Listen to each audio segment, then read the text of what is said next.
बिस्मिल्लाहिर्रहमानिर्रहीम, अस्सलाम वालेकुम। प्रियम रूबरू और मैं हूं मुनव्वर।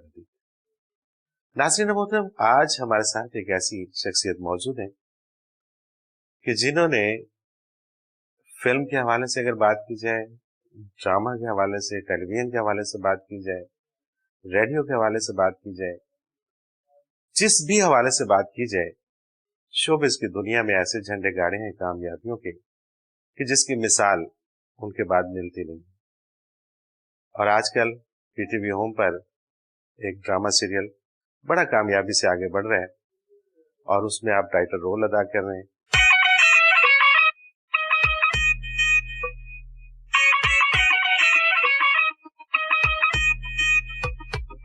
सुन अब्बा मेरे तेरे रंग ने बथेरे रहंदे खुशियां ते फेरे ओ छट के सारे हनेरे शाला जीवे अब्बा मेरा शेरे अब्बा।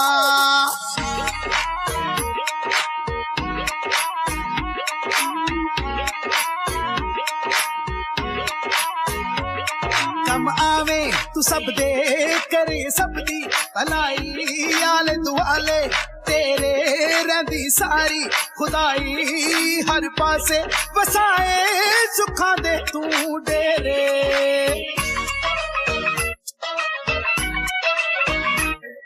हो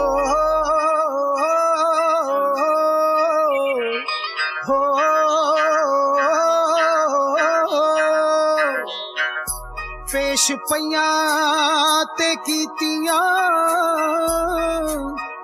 साडे दुखां लाए डेरे बदल गए सब चेहरे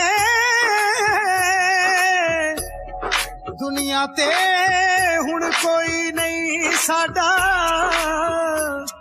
अब्बा जी बिन तेरे। उस्मान पीरज़ादा साहब, वालेकुम अस्सलाम। बहुत शुक्रिया सर, आपने वक्त दिया। अब्बा से बात शुरू करते हैं। ड्रामा सीरियल अब्बा, इसको जब हम देखते हैं, बल्कि मैं तो जब इसको देखता हूँ तो मुझे यूं लगता है कि जो अब्बा का एक रोल आपने और अपनी बेगम के साथ जो आपका इंटरेक्शन है, जिस तरह से आप गुफ्तगू करते हैं उस प्ले के अंदर, तो आइंदा लोग बेगम को ही महबूबा समझ के फूल दिया करेंगे जिस तरह से आपका, और बड़ा रोल मॉडल, और इस चीज की बड़ी जरूरत है। क्यों भाई, आज रोटी टुक्कर कुछ भी नहीं? तबीयत ठीक नहीं है मेरी, दुकान पे जाके ना लस्सी नाल बंद खा लेना, मैं नाराज हूं। हमसे नाराज है? हजूर, हमसे गुस्ताखी क्या हुई है? बहुती लाडिया ना कर, मैं बिल्कुल नहीं मनना, मैं सख्त वाला नाराज हूं। अच्छा जी, सख्त वाला नाराज है। चलो पहले मनाया जाए या नाराजगी की वजह पूछी जाए, ये दसो फिर। इतना सच्चा प्यार होता ना तो टक से तेरे दिल का हाल मालूम हो जाता। ओए, ये तो प्यार चैलेंज हो गया है। अच्छा, अब समझ में आई। तुम इसलिए नाराज हो कि मैं सुबह दुकान पे जल्दी चला जाता हूँ और वापस देर से आता हूँ, है ना? इस बात पे ना 20 साल पहले भी नाराज होती थी, तो अब क्या होना है? तू चला जाता था ना तो मुझे लगता था तू मेरे पास ही है। और अब अब भी ऐसी है। तू ना बहाने बहाने से मुझे हंसाने की कोशिश ना कर। भाई, मुझे क्या जरूरत है हंसाने की? तुम तो खुद ब खुद हंस रही हो और कोशिश कर रही हो कि उस हंसी को मुझसे छुपा लो, लेकिन परवान जान जाता है भूली भूली बात। दिल की चोरियां पकड़ना ना कोई तुझसे सीखे, वड्डा थानेदार ना होवे तो। वो थानेदारी तो लोगों के लिए है। क्या हो गया रमते? तुझे लगता है कि मैं तुझसे झूठ बोलूंगा? हैं? नहीं, दिल तो नहीं मानता, पर मुझे पता चला है कि ऐसा नहीं है। ओहो, और तो और वो लड़की भी चाहती है उसको, मैं रोज को। हाँ, तू तो जानती है असलम पहलवान बंदे की शक्ल देख के एकदम बता देता है कि क्या गड़बड़ है इसके अंदर। अच्छा, पर मैं कह रही थी कि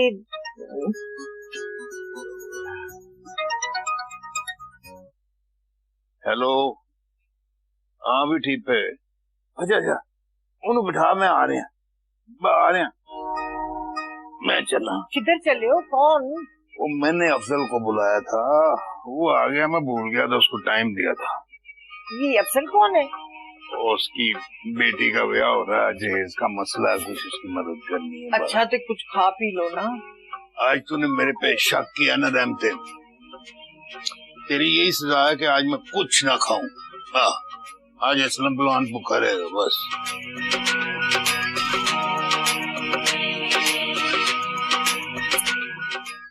पागल है, रोटी तो खवा देंगी, भूखा ही चला गया। तो ये अब्बा का कॉन्सेप्ट कहाँ से आया? ये तो मेरे पास ही स्क्रिप्ट आया था, प्रोड्यूसर्स आए थे, नूर मोहम्मद राना साहब इसके प्रोड्यूसर हैं और अली जो है अली हारिस इसके डायरेक्टर हैं। So they came with this proposal and जब उन्होंने मुझे कैरेक्टर सुनाया तो मुझे बड़ा अच्छा लगा कि अंदरून शहर का एक रिटायर्ड पहलवान जो कभी पहलवानी करता था और अब वो जो है उसकी दूध दही की दुकान है, उसके बच्चे हैं, उसका इंटरेक्शन है। फिर एक भाई बाहर अमेरिका में है जो पढ़ के डॉक्टर है, उनके बच्चे और तरीके के हैं। सो आई डोंट नो, मेरा अपना एक लाहौर शहर के साथ रोमांस था क्योंकि मैं पैदा यहाँ पे हुआ, बड़ा यहाँ पे हुआ और अंदरून शहर में आना जाना रहा। वो कि मैं वहाँ का रिहायशी नहीं था, लेकिन लाहौर को अगर हम उस तरीके से देखें कि लाहौर का हम कहते हैं कि ये एक कल्चरल हब है, कल्चरल सिटी है। इवन जब वन इंडिया था और पाकिस्तान और हिंदुस्तान मतलब वो भी इकट्ठे ही थे, एक ही था, तो उस टाइम पे भी Lahore was the cultural hub. बिल्कुल ऐसे एरियाज थे, जिस तरह मद्रास था, जिस तरह कलकत्ता था, जिस तरह लाहौर था। तो लाहौर की क्या जो वजह जो थी शोहरत की as far as artistic expression is concern, वो अंदरून शहर का अपना एक कल्चर। बिल्कुल ठीक। तमाम बड़े असातिज़ा जो म्यूजिक के असातिज़ा थे वो वहाँ पे थे, हमारे बड़े पोइट्स वहाँ पे रहे हैं, आपके यानी कि नामी गिरामी लोग अंदरून शहर लाहौर के थे। और अंदरून शहर लाहौर का अपना एक जो कल्चर था वो आज भी इंटैक्ट है, ठीक है ना। उसके बाद एक आउटर लाहौर बनना शुरू हुआ जो अंग्रेज ने आके बनाना शुरू किया, जिसमें क्वींस रोड, माल रोड, एडिसन का अराउंड एरिया या कैंटोनमेंट उन्होंने दूर जरा बनाया अपने फौजियों के लिए। तो वो एक और कल्चरल सिचुएशन डेवलप होना शुरू हुई। फिर अंग्रेज ने एजुकेशन के लिए कॉलेजेस खोले, गवर्नमेंट कॉलेज लाहौर आ गया, पंजाब यूनिवर्सिटी खोल दिया गया, FC कॉलेज आया। तो वो एक दूसरी ब्रीड ऑफ लाहौरीज जो है वो उन्होंने जन्म लेना शुरू किया। मैं समझता हूँ कि लाहौर के कल्चरल एस्पेक्ट का गला जिस तरह दबाया गया और पूरी कोशिश की है कि वो तबाह हो जाए, वो हुआ नहीं, इसलिए कि वो कल्चरल स्ट्रेंथ बहुत ज्यादा थी। ये किसी स्मॉल टाउन डेवलपर की मैं बेइज्जती नहीं कर रहा हूँ या मेरी कोई, स्मॉल टाउन का बंदा जब बिग टाउन में आया, जो होता है माइग्रेशन होती है दुनिया भर में, आप देखें न्यूयॉर्क चले जाएं, लंदन चले जाएं, बड़े शहर हैं, तो छोटे शहरों के लोग आके वहां पे बसते हैं, वो अपना भी कुछ लेकर आते हैं जो वो आके देते हैं। यहाँ पे हमारे साथ ये हुआ कि छोटे टाउन के डेवलपर ने जब वो आया लाहौर शहर में, तो वो अंडरस्टैंड ही नहीं कर सका लाहौर शहर की मैग्नेनिमस एनॉर्मिटी को। तो अब्बा का रोल करने के लिए जो मेरी मोहब्बत है अंदरून शहर के साथ, क्योंकि लाहौर शहर का बासी हूँ, यहीं पे बड़ा हुआ, तो वो एक फैसिनेशन मेरी रही है और इस तरह के लोगों को मैं मिल चुका हूँ। अच्छा, हाँ, मैंने I have known some people जो लाइक आपने दैट। टोन उसके अंदर अपनाई है, जो लहजा अपनाया है, क्या बात करी जा रहे हैं। एग्जैक्टली थोड़ी सी इसमें ढीली करके आवाज दो। अच्छा, ये किसी को देखा था कि हाँ, ये इस तरह है बहुत सारे मेरी जिंदगी में अंदरून शहर के ऐसे दो एक कैरेक्टर्स हैं। अच्छा, हाँ। वैसे आपके कैरेक्टर को देख के ऐसे लगता है उसमें कि मतलब एक अंदर से एक ख्वाहिश जागती है ना जी, कि किसी बड़े आदमी को देखते हैं तो लगता है यार इस तरह का होना चाहिए ना, तो आपके अब्बा उसके अंदर देख के ऐसे लगता है यार अब्बा हो तो ऐसा हो। हकीकत है। अच्छा, इसमें But I've enjoyed doing that character. मैंने सुना है कि इसमें 52 के बाद एक्सटेंशन भी चल रही है, 52 एपिसोड तो मेरा ख्याल होने I का। have no idea. 52 तो हम कर बैठे जी। ठीक है, मैंने रिकॉर्ड करा दी है 52, so I have no idea. नहीं, बड़ी गुड बुक में मतलब पीटीवी के मेरा ख्याल है एक दो It is drama done well. माशाल्लाह, it's done extremely well. इसके तो 200 एपिसोड भी हो सकते हैं। एग्जैक्टली और इसकी जरूरत भी है, इसकी जरूरत भी है। और हुकूमत को मेरा ख्याल है कि खुद भी तो ऐसी चीजों को मेरा ख्याल है उन्हें आगे बढ़ चढ़ के प्रमोट भी करना चाहिए कुछ ये और आगे करेंगे तो हम लेना चाहिए। अवेलेबल, आई एंजॉय कल्चर की हम बात कर रहे थे सर। रफी पीर थिएटर और कल्चर को संभालना बहुत कम ऐसा होता है कि अपने बड़ों की विरासत को ना सिर्फ संभाला जाए बल्कि उसमें उसके बढ़ाने में और उसको आगे लेके चलने में अपना किरदार भी अदा किया जाए। दोनों काम बड़े खूबसूरती से किया आपने। क्या जो रफी पीर थिएटर का जो एक अंदाज है जितना मकबूल उस वक्त था और जो पजीराई उस वक्त मिलती थी जब ये शुरू हुआ था, आप समझते हैं कि आज भी उसी तरह से लोग इसको लाइक करते हैं? और बिल्कुल जी, आई थिंक इसमें कोई ऐसी, मैं समझता हूँ कि कोई रद्द-बदल, कोई ऐसी चेंज नहीं आई। मसलन उसका एक छोटा सा एग्जांपल देता हूँ। रफी पीर थिएटर वर्कशॉप तकरीबन 18-19 साल कराची में रही। ठीक है। कराची से फिर मैंने अपने भाइयों को वापस लाहौर बुलवा लिया, क्योंकि उस जमाने में कराची के पॉलिटिकल हालात बहुत खराब हो रहे थे। अब ये मैं आज की मिसाल दे रहा हूँ, आजकल की मिसाल दे रहा हूँ। हम अपना एक festival, international public festival Karachi ले रहे हैं, जिसमें हमें कराची के मेयर की सपोर्ट है, कराची के इंसानिया की सपोर्ट है। तो वो फेस्टिवल 7, 8 और 9 को वहां खुलेगा। लेकिन जितनी पीजेराई वहां पे मिली है, जितना एंथुसियाज्म वहां पे इस वक्त मिला है, जितनी मोहब्बत मिली है, जितनी इज्जत मिली है, उसका मैं आपको जिक्र ही नहीं कर सकता। यानी कि लोग भूले नहीं है कि हाँ, रफी पीर थिएटर वर्कशॉप यहाँ पे भी थी। और जाहिर है Rafi Peer theatre workshop is a national institute, it's not provincial. जी बिल्कुल ऐसा ही है, बिल्कुल ऐसा ही है। क्योंकि पूरे पाकिस्तान में जब हम लाहौर में भी थे तो हमारी प्रोग्रामिंग जो है कराची से लेकर पेशावर और पेशावर से आगे तक हम परफॉर्म करते थे। We specialize in road shows and things like that. तो ये फेस्टिवल कराची का जा रहा है वहां पे, और ये इंशाल्लाह आप देखिएगा कि will be a huge big success. और ये सारी वही है जो मोहब्बत है लोगों की रफी पीर थिएटर वर्कशॉप। अच्छा सर, जाहिर है कि एक तारीख रकम की आपने और कर रहे हैं, अभी करते चले जा रहे हैं शोबिस के हवाले से। बेशुमार ड्रामे किए, फिल्में की, थिएटर किया। कौन सा ऐसा रोल आपको अपना अच्छा लगा? कौन सी ऐसी फिल्म, कौन सा ऐसा ड्रामा आपको अच्छा लगा कि जो आप चाहें कि जिंदगी में अगर दोबारा मौका मिले तो ये रोल दोबारा भी हो सकता है? अच्छा, एक ब्रेक ले लेते हैं और फिर मैं जवाब जानना चाहूंगा। नाज़रीन मोहतरम, एक मुख्तसर कमर्शियल ब्रेक, हाजिर होते हैं हमारे साथ।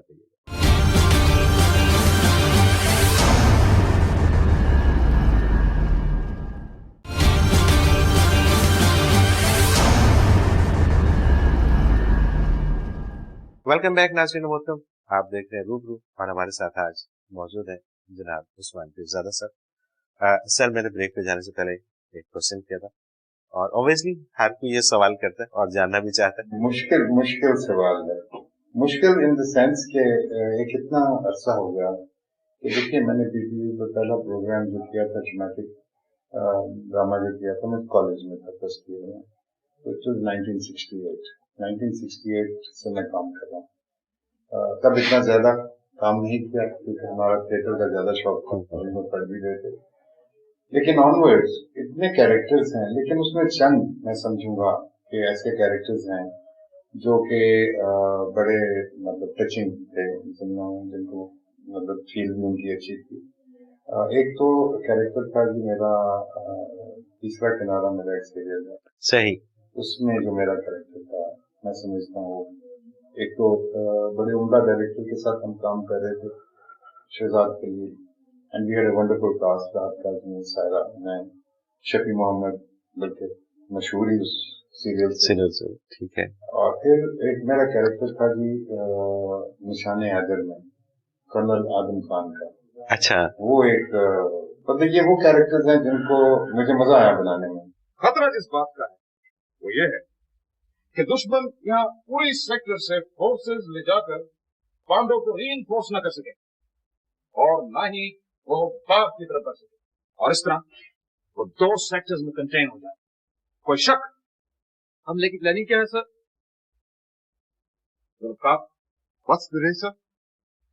It can be any day. जैसा कि मैंने बताया कि हमारा जो हमला है वो पांडव पर बड़े हमले की कड़ी है, इसका फैसला ब्रिगेड 101 हेडक्वार्टर्स करेंगे। Sarwat, what about your mission? तमाम इंतजाम मुकम्मल है सर। तिलपत्रा पहाड़ के दामन से नाले तक कम्युनिकेशन लाइन बिछा दी गई। गुड। Anything else? मैंने एक रिक्वेस्ट की थी sir. Look, Sarwat, we are all soldiers. और हम सब मिलकर एक ऑब्जेक्टिव के लिए लड़ रहे हैं। मकसद एक है, वो काम मुख्तलिफ। You understand this? Yes sir.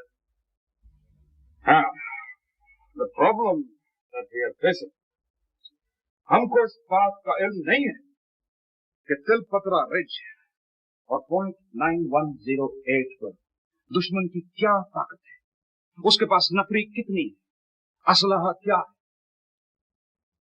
Artillery support है या नहीं, फोर्टिफिकेशंस, बंकर्स अगर हैं तो उनकी फोर्टिफिकेशंस क्या है। For this, हमें रैकी पेट्रोल्स भेजने होंगे और ये काम कल से शुरू हो जाना चाहिए। सर अच्छा, निशाने हैदर में जो आपने कर्नल का किरदार अदा किया, कभी लगा भी कि मुझे अगर मैं कर्नल होता तो बहुत अच्छा होता? वो है, वो उसका तो नहीं पता, लेकिन मुझे एक्चुअली कमर आफ्ताब साहब ने जब मुझे साइन किया तो मुझे कैप्टन सरवर शहीद का रोल देना चाह रहे थे। तो जब हमारी डिस्कशन हुई तो मैंने स्क्रिप्ट जब पढ़ा, तो हालांकि वो इट वाज अबाउट सरवर शहीद साहब जो शहीद हुए थे उस बैटल के अंदर, तो मैंने उनसे कहा कि नहीं, मैं तो ये रोल नहीं करूंगा, मैं तो कर्नल आजम खान का रोल करूंगा। तो उन्होंने मुझे कहा यार मैं तेनू है, मैंने कहा नहीं सर, मुझे वो ज्यादा फैसिनेट कर रहा रोल। अच्छा, वो रोल था जी कि ये नया नया पार्टीशन हुआ था, तो फौज हमारी सारी अभी ब्रिटिश फौज के ढांचे वाली ही थी, यू नो, बल्कि जो मैंने यूनिफॉर्म पहना था वो क्राउन एंड पिप्स वही था, जी। बरतानिया की फौज जो पहनती थी वही ड्रेस में वही चल रहा था अभी, बिल्कुल ऐसे ही है। लेकिन उसकी फैसिनेशन ये थी कि उनको बॉर्डर के ऊपर उनको आर्मी में कहा जाता था आदमखोर Khan. He was a very tough army colonel और later on he became a general in the Pakistan army. तो मुझे उसने बड़ा फैसिनेट किया। So I had a space to work and create that character, you know. कुछ उनके बाद, क्योंकि वो रियल लाइफ कैरेक्टर थे, उनका बैटमैन उन्होंने बुला दिया था, वो मुझे बैठ कर सुनाता रहता था कि वो क्या करता। अच्छा, सही, यू नो। सो वो चीजें थी, तो उसमें काम करने का मौका मिला। बिफोर आई स्टार्टेड परफॉर्मिंग, उस कैरेक्टर को इवॉल्व करने में काम करने का मौका मिला। बिल्कुल सही। इसके बाद ही मेरा role in a serial called Jungle बड़ा पॉपुलर ड्रामा था। मेरा रोल। मैं इस लंबी मुसाफिर से थक गई हूँ सारंग।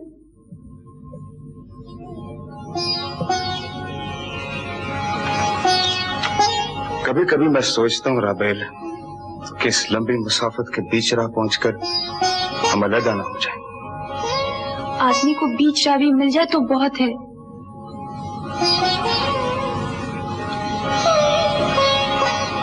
सारंग, सारंग, इतने करीब होकर भी इतनी दूर कहाँ निकल जाते हो तुम? ये कैसे सोचा तुमने? बहुत सी बातें बिना कहे सुने ही जी में उतर जाया करती हैं।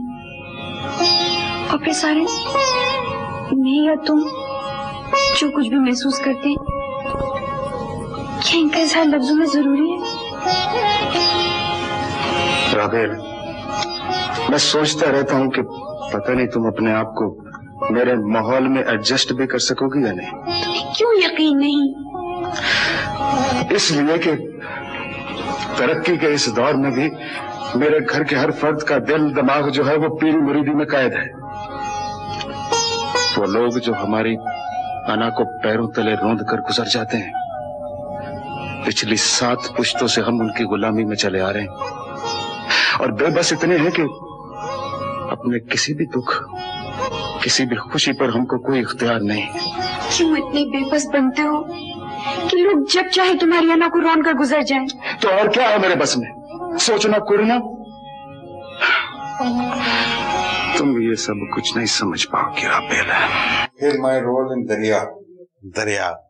क्या ड्रामे थे बॉस ये। तो इस तरह आगे भी कुछ ऐसी चीजें हैं इंटरेस्टिंग। हमेशा एक्टर के लिए ये होता है कि उसके पास एक कैनवस ऐसा आए कैरेक्टर का जिस पे वो खेल सके, यू नो। मोस्टली हमें रोल दे देते हैं आप टफ फादर के, एक पावरफुल बिजनेसमैन या थिंग्स लाइक दैट, तो वो तो कोई प्रॉब्लम नहीं है दैट का। एग्जैक्टली। चैलेंजिंग रोल, अभी मैंने एक सीरियल किया था, शायद आपकी आंख से नहीं गुजरा, वो जियो के ऊपर चला था, उस सीरियल का नाम था नूर बीबी। जय नूर बीबी, बिल्कुल। मैं एक ज्वेलरी वाले एक ज्वेलर का रोल प्ले कर रहा था जो कुवैत से आया हुआ और बड़ा रईस है, और क्योंकि उसके बेटे ने आगे को बच्चा प्रोड्यूस नहीं किया तो वो समझता है कि उसका तो खानदान अब खत्म हो जाएगा, एक ही एक बेटा, so he thinks that he should marry now to produce babies. तो इस तरह क्या वो कैरेक्टर था। क्या बात है, बड़ी बेइज्जती करा कर आए। जिस औरत को आप पिछले 15 साल से अपने पैसे के बलबूते पर हराने की कोशिश कर रहे थे, फाइनली आज उसने आपको हरा दिया। ये क्या बकवास कर रही हो तुम? सारी हिस्ट्री मालूम कर ली है मैंने माँ जी। अब्बा जी का पुराना मौशका चल रहा है उस तलाकन आंटी से। लड़की होश ठिकाने है तेरे? ये नहीं, क्या बकवास कर रही है? 3 साल से मैं बेहोश पड़ी थी, अभी तो होश में आई हूँ। मुझे लगा कि आप समीर को समझाएंगे, उसको सुधारने की कोशिश करेंगे, लेकिन आज मुझे पता चला कि आप तो खुद बिगड़े हुए हैं। अपनी जुबान संभाल कर बात कर लड़की, वरना क्या धमकी दे रहे हैं मुझे? भूल गए हैं मेरे भाई ने जो आपको धमकी दी है? तो मैंने अपने भाई को ये नहीं बताया कि आप सब एक दूसरे के साथ मिले हुए हैं, एक जैसे हैं आप सब लोग। मैंने तो अपने भाई को ये भी नहीं बताया कि 3 साल से अगर मैं मां नहीं बनी तो इसमें मेरा कोई कसूर नहीं है। वो थोड़ा सा कॉमिकल था, comical in the sense that I did not do it as a comedy, but I did it as a character. But उसके अंदर एलिमेंट्स ऐसे आते थे जिसमें आपको उसकी रिडिकुलसनेस के ऊपर हंसी भी आती थी, but that was another character on which I enjoyed working on that. सही, बिल्कुल सही। अच्छा सर, थोड़ा सा आगे बढ़ते हैं। शोबिज़ की दुनिया में जाहिर है कि आपका जो अपना मुकाम है वो तो है, आपने ऐसे हीरे इस इंडस्ट्री को दिए हैं रफी पीर थिएटर से कि जो आप अपना एक मुकाम रखते हैं। कुछ ऐसे लोगों का नाम बताइएगा कि जो, वैसे तो हमारी फितरत में शामिल है कि जिसके जितने एहसान होते हैं हम उससे उतना दूर भाग जाते हैं, हम ऑन नहीं करते। जो लोग ऑन भी करते हैं कि हम जिन लोगों के साथ काम किया, जिन्होंने आगे बड़ी सक्सेस दी, बहुत सारे बच्चे ऐसे हैं जिन्होंने हमारे साथ काम किया, मेरे साथ, मेरी वाइफ के साथ। खासतौर पर समीना ने बहुत फिल्म के लिए लोग ट्रेन किए हैं, जिसमें एहसन तालिश बड़ा नाम है, अब माशाल्लाह इज अ गुड डायरेक्टर। हमारे यहाँ से अब देखिए ना कि Faria Pervez started her career with me. उन्होंने पहले जो गाने गाए वो पपिट्स के लिए गाए। अली जफर ने पपिट्स के लिए बहुत गाने गाए, सही 4-5 गाने गाए अली जफर ने। फिर अली जफर को समीना ने अपनी फिल्म में पहला गाना दिया, जुगनुओं से मिलते हैं आज बीत जाए। बिल्कुल सही। जुगनुओं से भर ले आंचल बीत जाए, कहीं न ये पल कल जो होगा देख लेंगे कल, ओ कल जो होगा देख लेंगे कल। बिल्कुल सही। लॉन्ग लाइन है ऑफ पीपल। देखिए ना यहाँ पे ट्रेनिंग स्कूल, सोहेल अहमद का भी ताल्लुक। सुहेल मेरे शागिर्दों की लाइन में से है। Suhail has been with me, मेरे साथ काफी काम किया उन्होंने, मेरे प्रोजेक्ट्स में काम किया। ये ग्लिसरीन प्लांट नया इजाफा है जुबैरी साहब? जी मिस दिलावर, बस ये छोटा सा काम है हमारा, तो इसीलिए हम एक छोटी सी इंजीनियरिंग कंसल्टेंसी फर्म से काम करवा रहे हैं। अच्छा अच्छा। आज इनवाइट किया उनके हेड को हमने इफ्तिताह के मौका पर। बहुत अच्छा किया। बड़े काबिल इंजीनियर हैं तारिक अहमद, बस इसीलिए उन्हीं की खिदमत हासिल की। हेलो मारिया, मेरा ख्याल है कि शायद अब आपको मेरी खिदमत की जरूरत नहीं होगी मिस्टर जुबैरी। शायद थोड़ी देर के बाद आप ये कहने पर मजबूर हो जाएंगे कि मिस्टर तारिक, आपकी इंजीनियरिंग कंपनी की खिदमत हमें नहीं चाहिए। आप इन्हें जानती हैं? जी, मैं इन्हें जानती हूँ।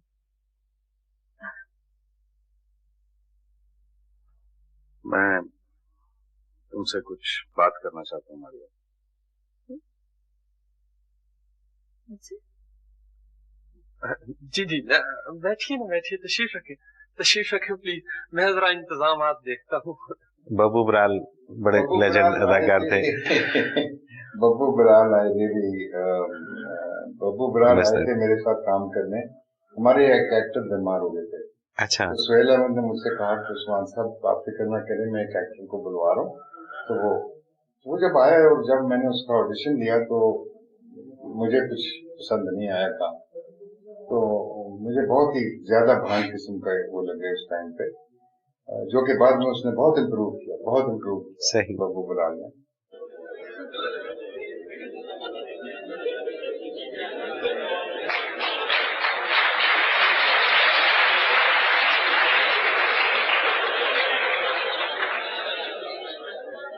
जमा भला उड़न डे आसी पिछली तलान टुट गई सू।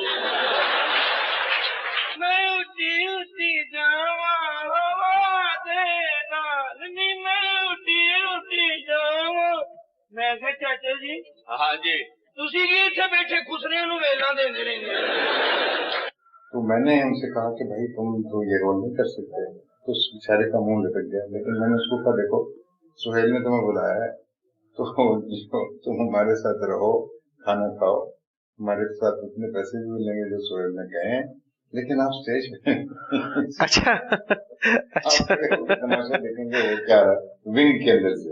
सही। तो बाद में मुझे बब्बू बराल कहता था, पीर साहब आपने मुझे जो विंग में खड़ा किया था ना, उसने मुझे एक्टर बना दिया। क्या बात। तो खैर, बट ही वाज, इस तरह के बहुत सारे एक्टर्स थे, लेकिन हमारे पास यहाँ पे कुछ स्कूल नहीं। अब भी एक्टिंग का स्कूल नहीं है। मीडिया स्टडीज फलाना ढमाका लोगों ने खोली हुई है चीजें, पंजाब यूनिवर्सिटी में होगा, बाकी यूनिवर्सिटीज जो हैं they are now giving courses in NASSCOM. जी हाँ, वो साफत के अंदर, और उसमें एक्टिंग में नहीं है। हमारी रियल क्रिएटिव एरिया है जहाँ पे राइटिंग का सिलसिला। जी हाँ, बिल्कुल। राइटिंग में बहुत सारे लोग हमारे साथ काम किए। I worked with some very powerful young writer who later on became Khalilur Rahman कमर रिजवान निसार। अच्छा। काम किया मैंने उनकी पहली पिक्चर जो थी कर्ज। I directed that film which he wrote, and बड़ा उम्दा डायलॉग लिखने वाले, बट गलती से मुझे वो कहते हैं कि मैं स्क्रीन प्ले में उनका उस्ताद हूँ, खैर उनकी बड़ाई। सो इस तरह कुछ बहुत सारे यंग लोग हमारे साथ यहाँ पे आगे काम करते रहे।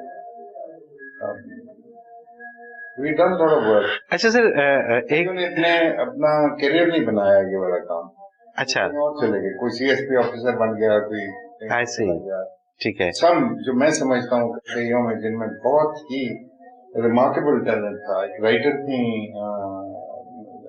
लड़की young, she wrote my serial, she was my co-writer in Sofia जब मैंने लिखा था। तो वो छोड़ गई, राइटिंग छोड़ गई, she got married and left Pakistan.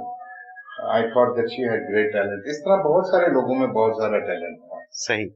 अगर अपने आप को नर्चर करते तो आगे जा सकते थे और बहुत आगे बढ़ सकते थे। अच्छा, एक ब्रेक लेते हैं, लेकिन मैं ये भी जानना चाहूंगा, माशाल्लाह से 45 बरस हो गए शादी को, और बड़ी कामयाब शादी को। क्या राज है इसके अंदर, और जो हमारे नाज़रीन हैं इनको बता दीजिए कि किस तरह से इतनी कामयाब और इतनी मोहब्बत वाली जिंदगी 45 बरस तक भी मोहब्बत ही जारी रहती है। नाज़रीन, एक मुख्तसर कमर्शियल ब्रेक, हाजिर होते हैं हमारे साथ।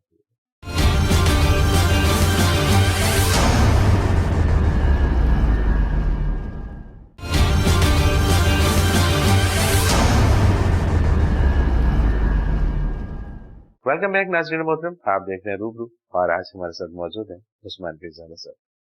सर, अब बाबन तो हम देखते हैं कि जो आपकी परफॉर्मेंस है अपनी बेगम के साथ बड़ी कमाल की है, रियल लाइफ में भी माशाल्लाह से 45 बरस हो गए, एक जिंदगी का एक हिस्सा है, हाँ जी, हाँ जी। बड़ी कामयाबी से, और लोग तारीफ करते हैं कि जोड़ा हो तो ऐसा हो। क्या राज है? राज तो मुझे नहीं पता क्या है, बट आई पर्सनली फील के मेरी बड़ी अर्ली एज में शादी हुई थी। मैं 21-22 साल का था, समीना 17-18 साल की थी, और मैं जो अपने दोस्तों को लेक्चर दिया करता था कि 35 साल की उम्र से पहले शादी नहीं करनी। अच्छा, उस वक्त भी आप ये लेक्चर देते शादी से पहले, यानी कि 20 साल की उम्र में ये शौक था? तो अपने सही। जो हमारा क्लोज ग्रुप ऑफ फ्रेंड्स था, तो मैंने सबसे पहले शादी कर ली, यू नो। तो शायद हम दोनों, ये लव मैरिज थी, अरेंज थी? नहीं, हमारी पसंद की शादी थी। अच्छा, थी। सही। और मैं समझता हूँ क्योंकि हम दोनों इन सालों में इकट्ठे बड़े हुए, वी ग्रो अप टुगेदर। सही, सही। और एक लंबा अर्सा हमारी औलाद नहीं थी, 12 साल शादी के हमारा कोई बेबी नहीं आया। सो वो 12 साल हमें आपस में एक दूसरे को अंडरस्टैंड करने के लिए मिल गए। सही। नहीं तो ये होता है कि अचानक दो सालों में, 1 साल में बच्चा आ जाता है, जुदाइयां आ जाती हैं, बांट देता है। जी हाँ, बिल्कुल ऐसे ही है। तो हम बड़े नहीं, 12 साल हम इकट्ठे रहे और एक दूसरे से।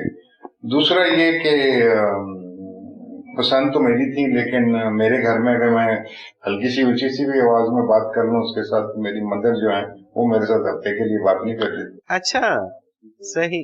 समीना, तो हाँ, आपकी बहस मुबाहसे होते हैं, थोड़ी बहुत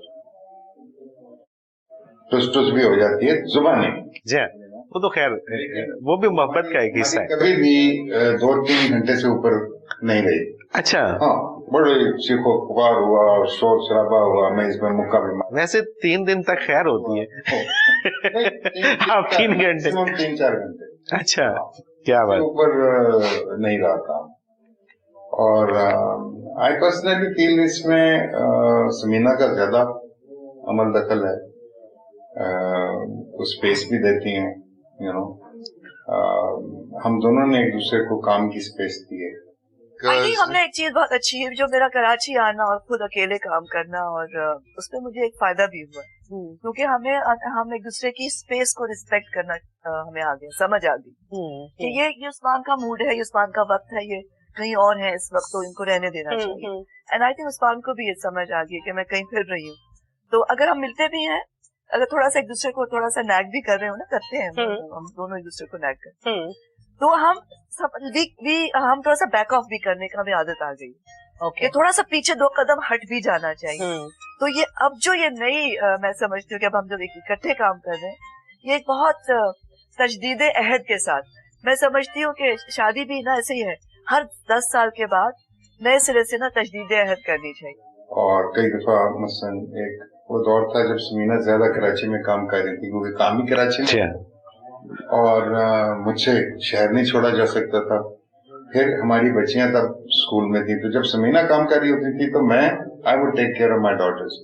जब मैं बिजी हो जाता तो Samina would start taking care of the daughters. अच्छा, माशाल्लाह। हमारी 2 बेटियां हैं जी, so we never left them on to maid servants, you know. हाँ, उनकी मेड थी, लेकिन they were not dependent on the maid. और ये मैसेज भी है हमारे नाज़रीन के लिए जी, इस पे एहतियात करना चाहिए। आप अपने बच्चों का अगर खुद ख्याल नहीं रखेंगे तो आपका बॉन्ड डेवलप नहीं होगा। बिल्कुल सही बात है। और बच्चों को उससे कॉन्फिडेंस मिलता है, खासतौर पर बाप की पर्सनालिटी जो है। मुझे तो कोई ऐसी एज नहीं है, मैं तो अपनी बच्चियों के साथ आज भी उसी तरह मेरे साथ वो खेलती हैं, हंसती हैं। I am like a friend to them, क्योंकि जिससे तरह हमने उनको पाला, क्योंकि हमने उनसे कहा कि देखो बेटे, कभी भी झूठ नहीं बोलना, कुछ भी हो जाए, यू नो, कि अगर आपको कोई शख्स पसंद आ गया है, आप you want to marry him, you are more than welcome, tell us, you know. तो हमने कभी भी अपनी बच्चियों पर मुसल्लत नहीं किया कि यहाँ शादी करनी, यहाँ नहीं करनी, यू नो, बल्कि उनको एजुकेट किया है कि भाई what is right and what is wrong. जबरदस्त, बिल्कुल सही। क्योंकि ये वाली तालीम हमारी माँ ने हमको दी थी, हमारे बाप ने हमको दी थी। उसी जिस खानदान में मैं बड़ा हुआ, वहाँ पे एजुकेशन का बहुत ज्यादा अमल दखल था, और मैं समझता हूँ कि एजुकेशन जो है वो मोस्ट इम्पोर्टेंट फैक्टर है इंसान की डेवलपमेंट, चाहे वो किसी भी शोबे से उसका ताल्लुक। अब देखिए कि जिस कॉलेज में मैं गया, मैं government college Lahore, I was class of 1967। सही। मैं 1967 में गवर्नमेंट कॉलेज दाखिल हुआ माशाल्लाह। और 1868 में मेरा परदादा उसी कॉलेज से ग्रेजुएट हुआ था। अरे जबरदस्त। और मैं सही। अहले औलाद पीर कमरदीन की अहले औलाद माशाल्लाह 100 साल बाद उस कॉलेज में दाखिल हो रहा था। वाह। बीच में मेरा दादा बैरिस्टर पीर ताजुद्दीन, बीच में मेरा अब्बा रफी पीर, वो भी उस कॉलेज से। माशाल्लाह। सही सही। सो मैं समझता हूँ कि जो एजुकेशन है that is a very important factor in your life. और फिर मैं बड़ा हुआ 2 दादियों के साथ। मेरी अपनी जो दादी थी वो साउथ वजीरिस्तान से थी, पश्तून थी, मेरे वालिद की वालदा। और मेरी एक स्टेप ग्रैंड मदर थी जिसको हम ग्रैनी कहते थे, वो अंग्रेज थी। अच्छा। हमारे दादा सही। ऑक्सफोर्ड पढ़ने गए, बैरिस्ट्री करने गए, तो तब उनकी उनसे शादी करके लाए। तो I grow up with both the disciplines. मतलब एक तरीके से एक विक्टोरियन वेस्ट भी मिला। हमारी दादी जिस ईरा से ताल्लुक रखती थी वो विक्टोरियन ईरा है, जिसमें स्कर्ट जो आपका टखनों तक होता था, जिसमें शूज आपने ऊपर पहने होते थे बड़े। बिल्कुल सही। She came from the puritan type of European cultural heritage. और हमारी दादी माशाल्लाह, जो हमारी दादी थी हमारे अब्बा की अम्मा, वो बड़ी चाव जलाल वाली खातून थी। और शायद थोड़ा बहुत जो हमें अचानक गुस्सा आ जाया करता उधर से। अच्छा, वहां से शिफ्ट हुए। अच्छा, इसमें एक चीज मैं जानना चाहूंगा, क्योंकि ये बड़ा मुश्किल काम होता है। अमूमी तौर पे एक हमारे यहाँ कहा जाता है कि जी मियाँ बीवी का जो रिश्ता है उसमें एक कंप्रोमाइज कर रहा होता है, डिपेंडेंट होता है, और दूसरा जो कि कमा रहा होता है वो कर रहा होता है। तो इस तरह से चलता है। अगर दोनों साथ साथ अपना नाम पैदा कर रहे हो तो फिर मुश्किलें पेश आती हैं। तो आप माशाल्लाह दोनों साथ साथ ही ग्रो कर रहे थे और साथ साथ ही इस दुनिया को दिखा रहे थे कि शोबिस की दुनिया के अंदर दोनों नाम पैदा कर रहे थे। कभी कोई जेलसी एक दूसरे से, कभी कोई ऐसा ख्याल आया हो कि अब इसको थोड़ा अपनी बीवी से या एक बीवी अपने हस्बैंड से किस तरह जेलस हो सकते हैं? ये हमारे नाज़रीन को जरा ना खोल के बताइएगा। अब प्राउड हो सकते हैं कि देखो मेरी बीवी ने कितना उम्दा काम किया, या मेरे मियाँ ने क्या जबरदस्त काम किया। तो ये चीजें तो जरूर हो सकती हैं। हाँ, शायद कॉम्पिटिटिव फिजा जरूर हो, शायद कॉम्पिटिटिव फिजा में आप वो तो पॉजिटिव है, क्या जबरदस्त काम किया, wish I can do that. वो चाहे बीवी है चाहे कोई और है। बिल्कुल ठीक बात है। दिस इज इंस्पिरेशन, जो आप इंस्पिरेशन देते हो किसी से। मैं समझता हूँ कि अगर आपकी मियाँ बीवी की आपस में अंडरस्टैंड, क्योंकि उन्होंने 24 घंटे कटे हैं, वो you wake up together, you sleep together, you eat together, and आपकी एक अंडरस्टैंडिंग भी है। आप अपनी स्पाउस को समझते हो अच्छे तरीके से, या आपकी स्पाउस आपको समझती है अच्छे तरीके से। सो ये एक ऐसी वैल्यूज हैं जो कि आपको फैमिली में मिलती है। बिल्कुल ठीक। इसके लिए बैकग्राउंड होना चाहिए, आपको मुंतकिल होती है। बिल्कुल ठीक बात है। अचानक आपको पढ़ा, ये जो खानदानों का पता चलता है कि ये किस खानदान से है, ये खानदानी आदमी है, तो उसके पीछे ये सारी चीजें होती हैं। अच्छा सर, जाहिर है कि आपके साथ तो जितनी भी गुफ्तगू हम करते चले जाएंगे तो वक्त जाहिर है कि एहसास नहीं होता, लेकिन वक्त हमारा बिल्कुल खत्म होने को है। एक चीज जानना चाहूंगा, बड़े बड़े नाम हमने पीटीवी के ऊपर, जाहिर है कि ये मीडिया तो था नहीं, और बड़ी कदरें और बड़ी इज्जत, सीनियर्स आते थे तो लोग उठ के खड़े हो जाते थे, और वो मौजूद हैं या नहीं मौजूद हैं उनके बारे में जो गुफ्तगू हो रही होती थी उसमें कोई ऐसा एलिमेंट नहीं होता था कि जिसमें खुदा न खास्ता उनकी इज्जत पे कोई हरफ आए। तब्दीलियां आना शुरू हो गई। वो एनवायरनमेंट अब नजर आता है आपको? I don't know. मैं जब बहुत सारे यंग बच्चों के साथ काम करता हूँ, आजकल के वो स्टार्स हैं, मुझे हमेशा उनसे मोहब्बत और प्यार और इज्जत मिली है, क्योंकि वो मेरे अपने हाथ में है। ठीक है। ये होता है कि एक सीनियर एक्टर जो है वो अपनी सीनियरिटी जिताने के लिए जूनियर के ऊपर हावी होने की कोशिश करता है। सही। You don't have to do that, they are kids. You see, हम भी उन्हीं तरह थे जब, बिल्कुल ठीक है ना जी। हमारी भी आंखों में स्टार्स थे, हमारे भी जहन में ड्रीम्स थे और ख्वाब थे कि हमने क्या क्या करना है जाके, उसी तरह वो बच्चे हैं जो आए। मेरा तो जी एक ये है कि मैं अपने सेट के ऊपर बड़ा अच्छा माहौल रखता हूँ, मैं बच्चों को आंसू देता हूँ ताकि रिलैक्स हो जाएं, and you are like them, you know, क्योंकि at times I use their energy to perform because they are energetic, they are the new people, so we have to support and help the new people to emerge, you see। जिस तरह हमको, हम जब आए थे तो space मिली थी, किस तरह स्पेस दी, बिल्कुल सही, मोहब्बत से उन्होंने रिसीव किया। मुझे अभी तक याद है जब मैं फिल्म करने गया तो मुझे कितना आगा तालिब साहब ने हेल्प किया, यू नो, वो शायद मेरे वालिद साहब की, उनके दिल में मोहब्बत और इज्जत, क्योंकि वो भी वालिद साहब से इंस्पायर्ड थे और उनके शागिर्दों में से थे, तो बहुत ही उनसे मुझे हेल्प मिली। मुझे कई दफा रोक के उन्होंने कहा हाँ कुछ हमें बात नहीं बन रही, यू नो, तो अलग ले गए कि बेटे तुम यूं कर लो, यू नो, और वो भी छुपा के आराम से, ये नहीं कहा कि तो यार ये क्या कर रहे हो आप। जबरदस्त जबरदस्त, ये इम्पोर्टेंट चीज। सीनियर्स जो हैं उनको अपने जूनियर्स के अंदर खुद मोहब्बत पैदा करें, बिल्कुल सही, अगर वो नहीं करेंगे तो उनको कोई फर्क नहीं पड़ता। ही इज अ स्टार, बिल्कुल young star, you know, he is selling, so you are also in the same product, और बिल्कुल सही, पिलर हो आप, यू नो। अब क्या होता है, हम जैसे 3-4 लोगों को रख के यंग लोगों को ले आते, इकट्ठा पैकेज बनता है, बुके बनता है, you see? जी हाँ, बिल्कुल ऐसी है आजकल। बट ये जो नया स्टार आ रहा है, ये जो नया एक एक्टर आ रहा है, उस नए एक्टर को आपने चैलेंज नहीं करना, आपने उससे मोहब्बत लेनी है। बिल्कुल ठीक, बिल्कुल सही। तो ये अपने ऊपर डिपेंड होता है कि आपके अपने ऊपर डिपेंड करता है। बिल्कुल ठीक। आप मतलब मैं नहीं चाहता कि कोई मेरी ताजीमन खड़ा हो जाए यूं करके मेरी इज्जत में, नहीं, बस दिल में इज्जत हो, दिल में इज्जत, एग्जैक्टली, बनावटी एक वो जो है कि वो आए, बिल्कुल सही बात है। फायदा नहीं होता। उस्मान पीरज़ादा साहब, बहुत सारी बातें और हो सकती हैं लेकिन वक्त इजाजत नहीं दे रहा। बहुत शुक्रिया आपका, आपने हमें वक्त दिया। नाज़रीन मोहतरम, इसके साथ ही आज के इस खूबसूरत प्रोग्राम का वक्त अपने इख्तिताम पे पहुंचा। मुनव्वरती को इजाजत दीजिए।